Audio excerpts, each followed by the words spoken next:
Assalamualaikum warahmatullahi wabarakatuh. Halo semuanya, perkenalkan saya Septiriani Ananda Putri dengan nomor NIM 24011300022 dari Prodi Pendidikan Kimia kelas genap. Baik, pada pertemuan ke-6 ini kita akan membahas administrasi pengawasan pendidikan.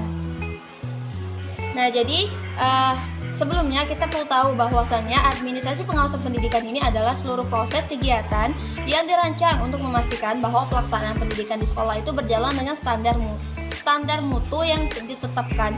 Nah, pengawasan ini juga tidak hanya memeriksa apakah guru masuk kelas atau tidak, tetapi mencakup seluruh aspek pembelajaran seperti kualitas mengajarnya, penggunaan media, penilaian, kedisiplinan, serta efektivitas manajemen sekolah. Nah, kemudian tujuan pengawasan ini adalah untuk memastikan bahwasannya pendidikan itu berjalan efektif, efisien, serta menghasilkan mutu yang baik. Nah, bagi pengawasan, membantu sekolah untuk memperbaiki sebuah kekurangan melalui pembinaan, supervisi, serta monitoring. Jadi, pengawasan itu bukan mencari kesalahan, tetapi menemukan cara agar sebuah proses pendidikan menjadi semakin lebih baik lagi. Biasanya, pengawasan dilakukan oleh pengawas sekolah, kepala sekolah, wakil kurikulum, atau tim supervisi yang sudah memiliki kompetensi dalam pembinaan guru serta penilaian kerjanya. Kemudian ada fungsi administrasi pengawasan pendidikan. Nah, pada bagian ini kita membahas 4 fungsi utama pengawasan pendidikan.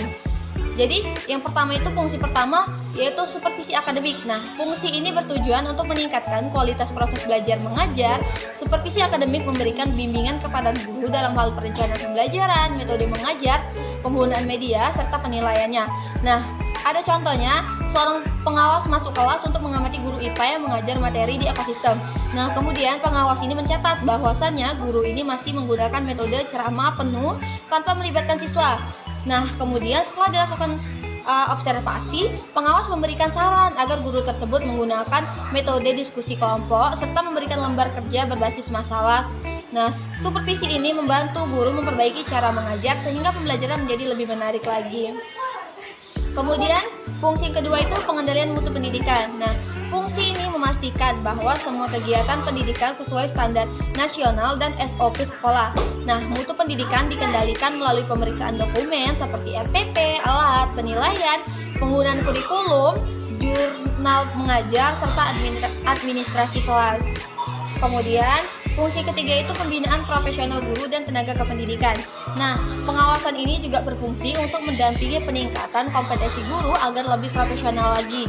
Pembinaan dilakukan melalui workshop, pelatihan, coaching, model teaching, dan pendamping individu. Kemudian fungsi terakhir yaitu evaluasi kinerja guru dan sekolah. Pengawasan juga menilai sejauh mana guru dan sekolah mencapai target mutu. Nah, evaluasi ini mencakup penilaian kerja guru, capaian belajar siswa, efektivitas manajemen sekolah, dan keberhasilan program pendidikan.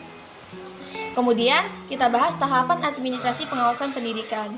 Jadi tahapan pengawasan pendidikan terdiri dari berbagai langkah sistematis agar proses pengawasan berjalan terarah dan menghasilkan tindak lanjut yang jelas. Tahap pertama itu yaitu perencanaan pengawasan. Jadi tahap ini mencakup penyusunan jadwal, penentuan aspek yang diawasi, persiapan instrumen, serta penentuan sasaran supervisi. Nah, apa yang perlu kita lakukan pada tahap ini? Yang pertama itu kita menentukan guru mana yang perlu kita supervisi, kemudian menyusun jadwal supervisi kelas, menyiapkan format observasi, daftar checklist, dan rubrik penilaian. Yang terakhir itu menentukan aspek penilaian seperti perangkat pembelajarannya, metode mengajar, media, serta penilaiannya. Kemudian tahap kedua itu pelaksanaan supervisi atau monitoring. Nah, ini adalah tahap pengawasan turun langsung untuk melakukan observasi, wawancara, pemeriksaan dokumen, serta kunjungan kelas. Nah, langkah yang bisa dilakukan yang pertama itu observasi proses mengajar di kelas, yang kedua wawancara guru tentang kendala pembelajaran, yang ketiga memeriksa perangkat pembelajarannya, dan yang terakhir itu mengamati interaksi guru dan siswa. Nah, contohnya itu pengawas mengamati pembelajaran matematika selama 40 menit. Nah, ia mencatat guru ini jarang memberikan kesempatan seorang siswa itu untuk bertanya. Nah, setelah kelas selesai, pengawas berdiskusi dengan guru untuk memberikan masukan tentang teknik bertanya, penguatan, dan manajemen kelas. Kemudian tahap ketiga itu analisis dan interpretasi hasil pengawasan. Nah, setelah kita melakukan supervisi, pengawasan perlu menganalisis data untuk melihat kelebihan serta kekurangan guru ini. Nah, kegiatan pada tahap ini ada 4. Yang pertama itu mengelola data observasinya, menyusun laporan temuan, kemudian mengidentifikasi masalah pendidikan, serta menentukan prioritas perbaikannya. Kemudian tahap yang keempat itu tahap tindak lanjut atau tahap pembinaan. Nah, tahap terakhir ini adalah memberikan pembinaan, rekomendasi, serta pelatihan untuk memperbaiki kekurangan tadi. Nah, kegiatan tindak lanjut ini meliputi pemberian feedback secara tertulis, mengadakan pelatihan khusus seperti workshop tadi, kemudian memberikan bimbingan individu atau coaching, serta menyusun laporan akhir supervisi. Nah, jadi administrasi pengawasan pendidikan merupakan kegiatan penting yang memastikan bahwa kualitas pembelajaran di sekolah tetap terjaga dan berkembang. Pengawasan tidak hanya menilai kinerja, tapi juga membimbing dan mendampingi guru agar semakin profesional.